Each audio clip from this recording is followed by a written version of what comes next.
মা ওই দেখো আমার বর চলে এসেছে। মা ওই দেখো আমার বর কেমন ভিখারি আর গরিব।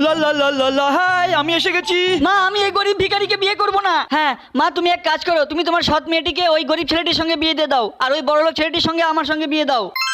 হ্যাঁ ঠিক আছে, তুই ওই ছেলেটিকে বিয়ে করবি। কিন্তু মা তুমি তো আমার জন্য এই ছেলেটিকে পছন্দ করেছো, আর ওর জন্য ওই ছেলেটিকে, তাহলে আমি কেন একে বিয়ে করব? চুপ কর, বেশি কথা বলবি না, যা বলছি তাই শোন। এই ছোট লোক, তুই বিয়ে করার জন্য আবার এটা কি নিয়ে এসেছিস? দেখ আমাকে দেখ, আমি গাড়ি নিয়ে এসেছি। হ্যাঁ শাশুড়ি মা, আমি এসে গেছি। আপনার কোন মেয়েকে আমার সঙ্গে বিয়ে দিবেন? কি গন্ধ আছে। তোমার জন্য আমার এই সৎ মেয়ে ঠিক আছে, যাও তুমি একেই বিয়ে করো, যাও।